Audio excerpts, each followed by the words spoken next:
महाराणा प्रताप, मेवाड़ का शेर, स्वराज्य का प्रतीक। क्या आपने इनका नाम कभी इतिहास की किताबों में पढ़ा? हाँ, मैं बात कर रहा हूं महाराणा प्रताप की, मेवाड़ के उस अमर शेर की, जिसने मुगल बादशाह अकबर की विशाल सेना के सामने हल्दी घाटी के युद्ध में 1576 में डटकर मुकाबला किया और अपने स्वाभिमान और स्वतंत्रता के लिए जीवन भर संघर्ष किया। स्कूल की पाठ्य पुस्तकों में आपको अकबर की महानता और मुगल साम्राज्य की चमक दमक के किस्से मिलेंगे, लेकिन महाराणा प्रताप की गाथा को क्यों दबाया गया? क्योंकि मुख्यधारा का इतिहास मुगल केंद्रित और ब्रिटिश औपनिवेशिक नजरिए से लिखा गया, जहां प्रताप को विद्रोही या स्थानीय राजा कहा गया, जबकि राजस्थानी लोक कथाओं, महाराणा प्रताप री गाथा और वीर विनोद जैसे ग्रंथों में उन्हें स्वराज्य का प्रतीक और मेवाड़ का गौरव कहा गया। ब्रिटिश इतिहासकारों जैसे जेम्स टॉड ने उनकी वीरता को जंगली विद्रोह कहा, लेकिन उनकी नीतियों ने मेवाड़ के लोगों को आत्मसम्मान और स्वतंत्रता की प्रेरणा दी। आज मैं आपको उनकी पूरी कहानी सुनाता हूं। अध्याय दर अध्याय रोचक घटनाओं, गहन ऐतिहासिक संदर्भों और दिलचस्प किस्सों से सजा हुआ बनाया गया है। यह कथा गर्व से भरी है, तथ्यों पर आधारित है और गहन ऐतिहासिक संदर्भों से सजी है। हम समय, भूगोल, राजनीतिक परिदृश्य, गठबंधनों, सांस्कृतिक योगदानों से गुजरेंगे और अंत में एक चिंतनशील नैतिक संदेश के साथ समाप्त होगी। सुनिए ध्यान से, क्योंकि यह हमारे भूले हुए इतिहास की पुनः प्राप्ति है। परिचय और युग की पृष्ठभूमि। 16वीं शताब्दी का मध्य, एक ऐसा दौर जब मुगल साम्राज्य भारत में अपनी जड़ें जमा रहा था। अकबर 1506-1605 का शासन शक्ति, कूटनीति और क्रूरता का मिश्रण था। उसने राजपूत राज्यों को या तो संधियों से अपने अधीन किया या युद्ध से कुचला। हिंदू मंदिरों पर हमले, भारी कर और कठपुतली शासन की नीति ने राजपूतों को अशांत किया। राजनीतिक परिदृश्य में दिल्ली और आगरा का सिंहासन हावी था, लेकिन राजस्थान का मेवाड़, सिसोदिया वंश का गढ़, स्वतंत्रता की मशाल जलाए रखा। मेवाड़ का भूगोल अरावली पहाड़ियों से घिरा, चित्तौड़गढ़, कुंभलगढ़ और उदयपुर जैसे अभेद्य किलों से मजबूत, चंबल और बाणगंगा नदियों से समृद्ध, राजपूतों का रणनीतिक केंद्र था, लेकिन मुगल सेनाओं का निशाना। इसी पृष्ठभूमि में 9 मई 1540 विक्रम संवत 1587 ज्येष्ठ शुक्ल तृतीया को कुंभलगढ़ में सिसोदिया वंश के महाराणा उदय सिंह और रानी जयवंता बाई के यहाँ प्रताप सिंह का जन्म हुआ। प्रताप का जन्म मेवाड़ के स्वर्णिम युग में हुआ। जन्म के समय एक ज्योतिषी ने भविष्यवाणी की, यह बालक मेवाड़ का गौरव बनेगा और मुगलों का भयंकर शत्रु होगा। प्रारंभिक जीवन और स्वराज्य की नींव। महाराणा प्रताप का बचपन मेवाड़ की अस्थिरता में बीता। उनके पिता उदय सिंह 1537-1572 ने चित्तौड़गढ़ को मुगल हमलों से बचाने की कोशिश की, लेकिन 1568 में चित्तौड़ का पतन हुआ। प्रताप ने कुंभलगढ़ और गोगुंदा में पलते हुए घुड़सवारी, तलवारबाजी, तीरंदाजी और राजपूत युद्ध कौशल सीखा। उनकी माता जयवंता बाई ने उन्हें स्वाभिमान और धर्म की शिक्षा दी। वीर विनोद में वर्णित है कि 12 वर्ष की उम्र में प्रताप ने कुंभलगढ़ में एक जंगली सुअर का शिकार किया, जो उनकी प्रारंभिक वीरता का प्रतीक था।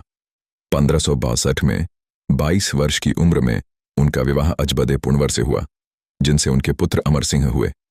एक दिलचस्प किस्सा, 1566 में चित्तौड़ की घेराबंदी के दौरान 27 वर्षीय प्रताप ने मुगल चौकी पर छापा मारा और 20 सैनिकों को हराया। इतिहासकार जी डॉन्टेन शर्मा की Mewar and the Mughal emperors 1954 में लिखा है कि प्रताप ने युवावस्था में भील और मीणा समुदायों से गठबंधन बनाया, जो मेवाड़ की रक्षा में महत्वपूर्ण थे।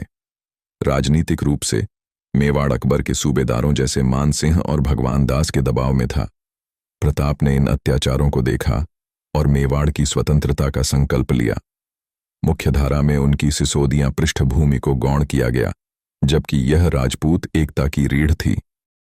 महाराणा बनने की यात्रा। 1572 में उदय सिंह की मृत्यु के बाद 32 वर्षीय प्रताप मेवाड़ के महाराणा बने। उदयपुर में उनका भव्य राज्याभिषेक हुआ, लेकिन अकबर ने मेवाड़ को अपने अधीन करने की साजिश रची। प्रताप ने अकबर की अधीनता स्वीकार करने से इनकार किया, जबकि अन्य राजपूत राजा जैसे आंबर के मान सिंह ने मुगल संधि स्वीकार की। वीर विनोद में वर्णित है कि प्रताप ने मेवाड़ की स्वतंत्रता को सर्वोपरि रखा और गुरिल्ला युद्ध, जंगल युद्ध की नीति अपनाई। 1573 में उन्होंने उदयपुर को राजधानी बनाया और कुंभलगढ़ को अपनी रणनीति का केंद्र बनाया। राज्याभिषेक के दौरान प्रताप ने एकनाथ मंदिर में शपथ ली, मैं मेवाड़ की स्वतंत्रता तब तक बचाऊंगा जब तक मेरे प्राण हैं। इतिहासकार विश्वनाथ रे की मेवाड़ हिस्ट्री 1992 में लिखा है कि प्रताप ने अकबर के खिलाफ युद्ध की योजना बनाई। मुख्य धारा में उनके शासन को जिद्दी विद्रोह कहा गया, लेकिन यह स्वराज्य की रक्षा का युग था। हल्दी घाटी का युद्ध और वीरता का उभार। महाराणा प्रताप का सबसे प्रसिद्ध युद्ध 18 जून 1576 को हल्दी घाटी में हुआ, जो मेवाड़ के स्वतंत्रता संग्राम का प्रतीक है। उनकी सेना में 3000 राजपूत और भील योद्धा थे, जबकि अकबर की सेना मानसिंह और आसफ खान के नेतृत्व में 10,000 सैनिकों की थी। प्रताप ने अरावली की घाटियों और गुरिल्ला रणनीति का उपयोग किया। उनके घोड़े चेतक ने युद्ध में अद्भुत पराक्रम दिखाया। प्रताप ने हल्दी घाटी की संकरी घाटी में मुगल सेना को फंसाया। उनके सेनापति हकीम खान सूर और भील सरदार राणा पूंजा ने गुरिल्ला हमले किए। प्रताप ने रेत को हथियार बनाया। युद्ध में प्रताप ने मानसिंह को घायल किया, लेकिन मुगल तोपखाने ने भारी नुकसान पहुंचाया। चेतक ने घायल होने के बावजूद प्रताप को सुरक्षित निकाला और एक नाले को पार करते हुए प्राण त्याग दिए। चेतक की मृत्यु के बाद प्रताप ने उसका अंतिम संस्कार स्वयं किया और कहा, चेतक मेरा भाई था। परिणाम, युद्ध में कोई स्पष्ट विजेता नहीं था, लेकिन प्रताप ने मेवाड़ के अधिकांश हिस्सों को मुगल कब्जे से बचाया। मुख्य धारा में हल्दी घाटी को महाराणा की हार कहा गया, लेकिन यह मेवाड़ की स्वतंत्रता की नींव थी। गठबंधन और सहयोगी। महाराणा प्रताप के गठबंधन उनकी समावेशी और रणनीतिक सोच को दर्शाते हैं। उन्होंने मेवाड़ को एकजुट रखने और मुगल साम्राज्य के खिलाफ अपनी स्थिति मजबूत करने के लिए विभिन्न समुदायों, क्षेत्रों और योद्धाओं से सहयोग लिया। उनकी नीति थी सभी को साथ लेकर स्वराज्य की रक्षा करना। उनके प्रमुख गठबंधन और सहयोगी निम्नलिखित थे। भील समुदाय। मेवाड़ के भील योद्धा, विशेष रूप से राणा पूंजा और उनके 1000 योद्धा प्रताप के सबसे विश्वसनीय सहयोगी थे। भील अरावली की पहाड़ियों में गुरिल्ला युद्ध में माहिर थे। उन्होंने मुगल सेना की आपूर्ति लाइनों को काटा और रात में छापे मारे। महाराणा प्रताप री गाथा में वर्णित है। राणा पूंजा प्रताप का बायां हाथ था। हल्दी घाटी युद्ध के बाद राणा पूंजा ने प्रताप को एक पारंपरिक भील धनुष भेंट किया, जिस पर लिखा था, मेवाड़ की आत्मा। प्रताप ने भील समुदाय को मेवाड़ का रक्षक का दर्जा दिया और उनके साथ जंगल में रातें बिताईं, जिससे उनकी एकता मजबूत हुई। मुस्लिम सहयोगी। हकीम खान सूर, एक पठान सरदार, हल्दी घाटी युद्ध में प्रताप की सेना के प्रमुख सेनापति थे। उनकी 500 घुड़सवारों की टुकड़ी ने मुगल तोपखाने को निशाना बनाया। रोचक किस्सा, हकीम खान ने प्रताप को एक तलवार भेंट की, जिस पर लिखा था, स्वराज्य अमर रहे। उनकी मृत्यु हल्दी घाटी में हुई, लेकिन उनकी वीरता मेवाड़ के इतिहास में अमर है। राजपूत सरदार। सलूम्बर के चुंडावत, बूंदी के हाड़ा चौहान और डूंगरपुर के सिसोदिया सरदारों ने प्रताप को सैन्य सहायता दी। सलूम्बर के राव रत्न सिंह ने 300 घुड़सवार प्रदान किए, जबकि बूंदी के राव भोज ने 200 तलवारबाज भेजे। रोचक किस्सा, बूंदी के राव भोज ने प्रताप से कहा, आपके बिना मेवाड़ अधूरा है। मारवाड़ के राव चंद्रसेन, जो स्वयं अकबर के खिलाफ लड़ रहे थे, ने 1570 में गुप्त रूप से प्रताप को हथियार और 100 घुड़सवार भेजे। इतिहासकार मुहनोत नैन्सी ने लिखा कि मारवाड़ और मेवाड़ की एकता ने मुगलों को परेशान किया। मेवाड़ के जाट, मीणा और गढ़वाल जमींदारों ने प्रताप को खाद्य आपूर्ति, आश्रय और गुप्तचर सेवाएं प्रदान की। मीणा सरदार भवानी सिंह ने अरावली की गुफाओं में प्रताप को छिपने के लिए स्थान दिया। प्रताप ने दक्षिण में बीजापुर सल्तनत के कुछ अधिकारियों से गुप्त पत्राचार किया, जो अकबर के खिलाफ थे। महाराणा प्रताप री गाथा में उल्लेख है कि बीजापुर ने हथियारों की आपूर्ति की। प्रताप की समावेशी नीति ने विभिन्न समुदायों को एकजुट किया। मुख्य धारा में इन गठबंधनों को क्षेत्रीय कहा गया। यह एकता मेवाड़ की ताकत थी। हल्दी घाटी युद्ध 1576 के बाद महाराणा प्रताप ने जंगल युद्ध की नीति को और सशक्त किया। उन्होंने अरावली की पहाड़ियों, कुंभलगढ़, गोगुंदा और चावंड को अपनी रणनीति का आधार बनाया। उनकी रणनीति थी मुगल सेना की आपूर्ति लाइनों को काटना, रात में छापे मारना और किलों की रक्षा करना। प्रताप ने अपनी सेना को छोटी छोटी टुकड़ियों में बांटा, जो तेज और अप्रत्याशित हमले करती थीं। वीर विनोद में वर्णित है, प्रताप ने मुगलों को रात में सोने न दिया। प्रताप ने 1000 योद्धाओं के साथ गोगुंदा में मुगल चौकी पर छापा मारा और 2000 रुपये का खजाना लूटा। उन्होंने स्थानीय गांवों को मुगल कर से मुक्त किया।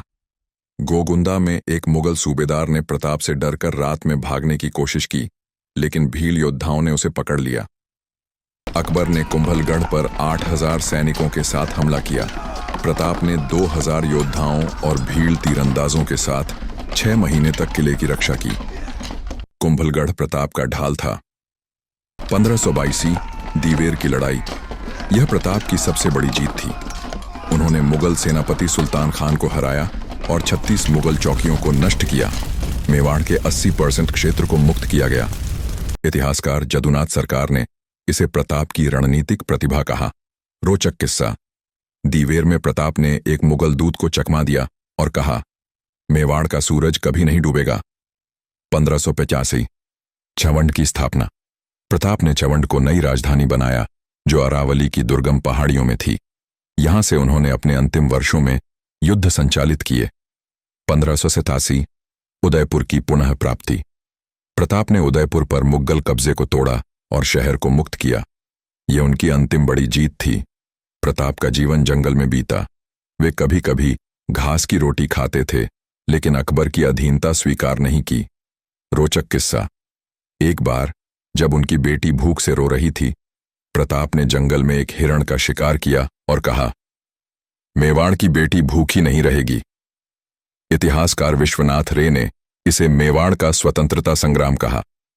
मुख्य धारा में इसे विद्रोह कहा गया, लेकिन यह स्वराज्य की रक्षा का युग था। सांस्कृतिक और धार्मिक योगदान, महाराणा प्रताप ने मेवाड़ की सांस्कृतिक और धार्मिक विरासत को न केवल संरक्षित किया, बल्कि उसे समृद्ध भी किया। उन्होंने चित्तौड़ के एकनाथ मंदिर, उदयपुर के जगन्नाथ मंदिर और कुंभलगढ़ के मां अंबा मंदिर की रक्षा की, जो मुगल सेनाओं के निशाने पर थे। प्रताप ने सामाजिक समानता को बढ़ावा दिया। उनके शिविरों में राजपूत, भील, मीणा और मुस्लिम योद्धा एक साथ भोजन करते थे। प्रताप ने मेवाड़ को सांस्कृतिक गौरव दिया। प्रताप ने कवियों और विद्वानों को संरक्षण दिया। 16वीं सदी के कवि प्रभाकर और चंद की परंपरा में मेवाड़ी गाथाएं लिखी गईं, जो आज भी राजस्थानी लोकगीतों में गाई जाती हैं। उन्होंने चावंड में एक पाठशाला स्थापित की, जहां संस्कृत, राजस्थानी और युद्ध नीति पढ़ाई जाती थी। रोचक किस्सा, प्रताप ने एक गरीब कवि को 1000 रुपये दान दिए और कहा, मेवाड़ की गाथा लिखो ताकि दुनिया जाने। उन्होंने उदयपुर में एक मंदिर की मरम्मत के लिए अपनी तलवार बेच दी और कहा, धर्म मेवाड़ की आत्मा है। उनके शासन में चावंड में मंदिरों और किलों पर चित्रकारी और स्थापत्य कला विकसित हुई। इतिहासकार जी रोंडन शर्मा ने लिखा कि प्रताप ने मेवाड़ को सांस्कृतिक केंद्र बनाया। उनके समय में मेवाड़ी लोक नृत्य, घूमर और गवरी को प्रोत्साहन मिला। रोचक किस्सा, हल्दी घाटी के बाद प्रताप ने अपने सैनिकों के साथ एक गवरी नृत्य में भाग लिया और कहा, हमारी संस्कृति हमारी ताकत है। मुख्य धारा में उनके सांस्कृतिक योगदानों को क्षेत्रीय कहा गया, लेकिन ये राजस्थान की सांस्कृतिक एकता की नींव थे। प्रताप की नीतियों ने मेवाड़ को न केवल सैन्य बल्कि सांस्कृतिक रूप से भी अजेय बनाया। विरासत और प्रभाव, 19 जनवरी 1577 को 57 वर्ष की उम्र में चावंड में एक शिकार दुर्घटना के कारण महाराणा प्रताप का निधन हुआ। उनकी मृत्यु से पहले उन्होंने अपने पुत्र अमर सिंह से कहा, मेवाड़ की स्वतंत्रता कभी न बेचना। उनकी मृत्यु ने मेवाड़ को झकझोर दिया, लेकिन उनकी विरासत ने स्वराज्य को जीवित रखा। अमर सिंह और उनके उत्तराधिकारियों ने 17वीं सदी तक मुगल युद्ध जारी रखे। 1615 में अमर सिंह को मजबूरन मुगलों से संधि करनी पड़ी, लेकिन मेवाड़ ने अपनी सांस्कृतिक स्वतंत्रता बनाए रखी। प्रताप का स्मारक चावंड और उदयपुर में आज भी मौजूद है। उदयपुर के किले में उनकी तलवार और चेतक का स्मारक मेवाड़ के गौरव का प्रतीक है। 18वीं सदी में मेवाड़ी कवियों ने उनकी गाथा पर पौवाड़े लिखे, जो गांव-गांव में गाए गए। 19वीं सदी में स्वतंत्रता सेनानी रानी लक्ष्मीबाई, तात्या टोपे और विनायक दामोदर सावरकर ने प्रताप की गाथा से प्रेरणा ली। 1857 के प्रथम स्वतंत्रता संग्राम में मेवाड़ी और मारवाड़ी सैनिकों ने महाराणा प्रताप की जय का नारा अपनाया। रोचक किस्सा, 1600 में अंबोदा सिंह ने चावंड में प्रताप की तलवार को एकनाथ मंदिर में चढ़ाया और कहा, यह स्वराज्य की आत्मा है। हर मेवाड़ उत्सव पर उदयपुर और चित्तौड़गढ़ में प्रताप की गाथा गाई जाती है। 20वीं सदी में राजस्थान सरकार ने महाराणा प्रताप स्मारक बनवाया, जो हल्दी घाटी में पर्यटकों और इतिहास प्रेमियों के लिए आकर्षण का केंद्र है। इतिहासकार जदुनाथ सरकार ने हिस्ट्री ऑफ औरंगजेब 1912 में लिखा कि प्रताप की वीरता ने मुगल साम्राज्य को कमजोर किया और क्षेत्रीय स्वतंत्रता की नींव रखी। मुख्य धारा में उन्हें क्षेत्रीय नायक कहा गया, लेकिन उनकी विरासत राष्ट्रीय है। उनकी गाथा आज भी मेवाड़, राजस्थान और भारत के गांवों में जीवित है। चिंतनशील नैतिक संदेश। महाराणा प्रताप की गाथा हमें सिखाती है कि इतिहास विजेताओं द्वारा लिखा जाता है, लेकिन क्षेत्रीय नायकों जैसे प्रताप को भुलाना अन्याय है। उन्होंने 25 वर्ष तक अकबर जैसे शक्तिशाली सम्राट का सामना किया, मेवाड़ की स्वतंत्रता बचाई और हिंदू मुस्लिम एकता को मजबूत किया। महाराणा प्रताप री गाथा में लिखा है, प्रताप का जीवन मेवाड़ का गौरव है। उनकी नीतियों ने न केवल मेवाड़ बल्कि पूरे भारत को स्वतंत्रता और स्वाभिमान की प्रेरणा दी। रोचक किस्सा, अपनी मृत्यु से पहले प्रताप ने अपने पुत्र अमर सिंह से कहा, स्वतंत्रता मेरा धर्म है और मेवाड़ मेरा मंदिर। एक और 19वीं सदी में राजस्थानी कवि प्रभाकर ने लिखा, प्रताप की तलवार अरावली में चमकती है और उसकी गूंज भारत में सुनाई देती है। आज जब हम चित्तौड़गढ़ के किले पर खड़े होते हैं या हल्दी घाटी की रेत को छूते हैं, प्रताप की वीरता और चेतक की हुंकार सुनाई देती है। हमें ऐसे भूले नायकों को याद करना चाहिए, उनकी कहानियां फैलानी चाहिए, ताकि आने वाली पीढ़ियां गर्व से कह सकें, हमारा इतिहास सिर्फ दिल्ली या आगरा का नहीं, बल्कि अरावली की पहाड़ियों, मेवाड़ के किलों और हल्दी घाटी की रेत का भी है। रिक्लेम करो अपना इतिहास, क्योंकि वही हमारी पहचान है। जय मेवाड़, जय महाराणा, जय चेतक।